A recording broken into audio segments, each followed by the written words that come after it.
ഇന്ന് കൊഞ്ച് പൊടി ഇട്ട് ഒരു തീയൽ വയ്ക്കാൻ പോവുക. വറുത്തരച്ചല്ല, പച്ച തീയൽ വയ്ക്കാൻ പോവുക.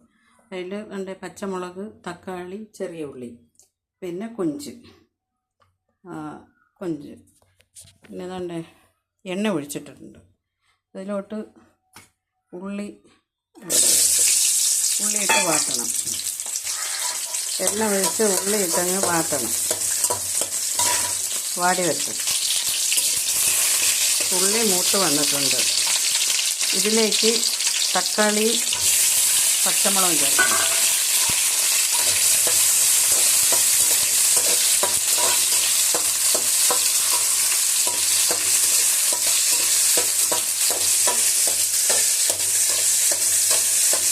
തക്കാളിയും പച്ചമുളകും ചേർക്കണം.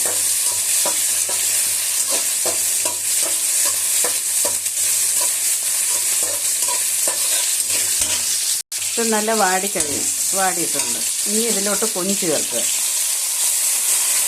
കഴുകി നല്ല അരിച്ച് വെച്ചിരുന്ന കൊഞ്ച്, അത് കൊഞ്ച് പൊടി, ഉണക്ക കൊഞ്ച് പൊടി അത് ചേർക്കണം. കുറച്ച് കറിവേപ്പില ഇടണം.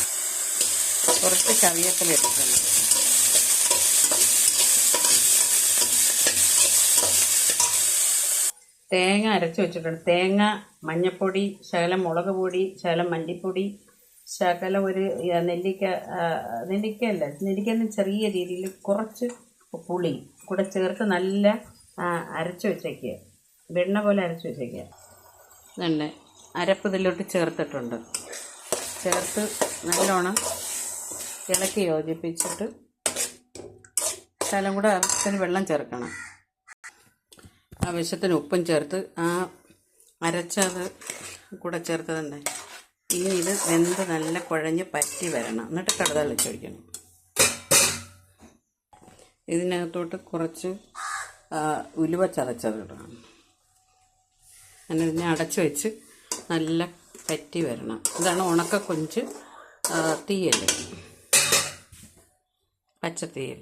നല്ല കറി നല്ല കുഴഞ്ഞ് വന്നിട്ടുണ്ട്. ആവി അടിക്കുന്നത്.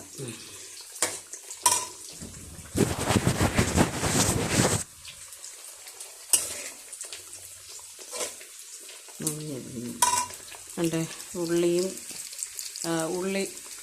മൂപ്പിക്കുന്നു കടുതളിക്കാൻ.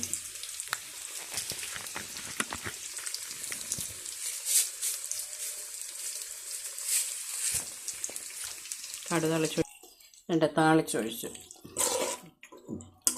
ഇതാണ് ഉണക്ക കൊഞ്ച് തീയൽ. എത്ര പേർക്ക് അറിയാമെന്നറിയില്ല. എല്ലാവർക്കും പഴയ കാലത്തുള്ള എല്ലാവർക്കും അറിയാം, എപ്പോഴുള്ള ആളുകൾക്കും അറിയാമെന്ന് തോന്നുന്നു. ഇതാണ് കൊഞ്ച്, പൊടിക്കൊഞ്ച് തീയൽ, ഉണക്ക കൊഞ്ച്. അടച്ച് ഇച്ചിരി നേരം വെച്ചിരുന്നെടുക്കണം.